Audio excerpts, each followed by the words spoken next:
ব্যাপক সাড়া পাচ্ছি, সবচাইতে বেশি সাড়া পাচ্ছি নারী ভোটারদের কাছ থেকে। জামাত ইসলামী যেই কথাটা বারবার বলছে, আমরা জাতির শাসক হব না, জাতির সেবক হব। 55 বছরে আমাদের অনেক শাসক ছিল, তারা আমাদেরকে অনেক প্রতিশ্রুতি দিয়েছে, কিন্তু আমরা বারবার প্রতারিত হয়েছি।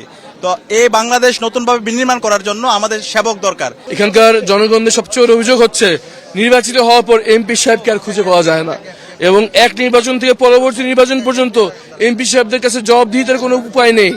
এই জন্য আমাদের সবার প্রথম ওয়াদা হচ্ছে প্রত্যেক 6 মাস পর পর সরকারি কত বরাদ্দ আসলো এবং সেই বরাদ্দ কোথায় ব্যয় হলো এটা আমরা জনসমক্ষে প্রকাশ করবো ইনশাআল্লাহ। এবং প্রত্যেক 6 মাস পর পর আমরা একটি গণশুনানি অনুষ্ঠিত করবো, জনসাধারণের জন্য সেটা উন্মুক্ত থাকবে। তারা এসে তাদের নির্বাচিত প্রতিনিধিকে প্রশ্ন করতে পারবেন এবং প্রতিনিধি তাদের সকল প্রশ্নের উত্তর দেবেন ইনশাআল্লাহ। ব্যারিস্টার আরমান ভাই, তিনি দীর্ঘদিন 9 বছর গুম অবস্থায় ছিল।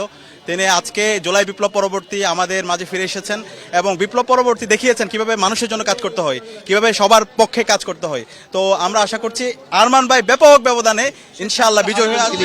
ব্যাপক সাড়া পাচ্ছি, সবচাইতে বেশি সাড়া পাচ্ছি নারী ভোটারদের কাছ থেকে।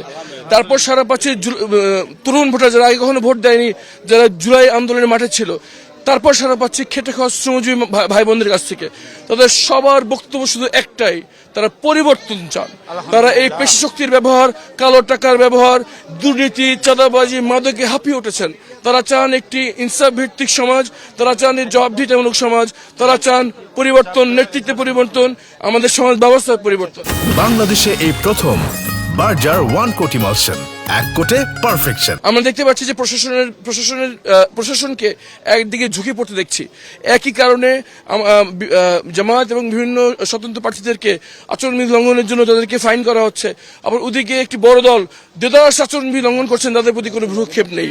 এই যে প্রশাসনের একদিকে ঢুলে পড়া, এটা খুবই উদ্বেগজনক।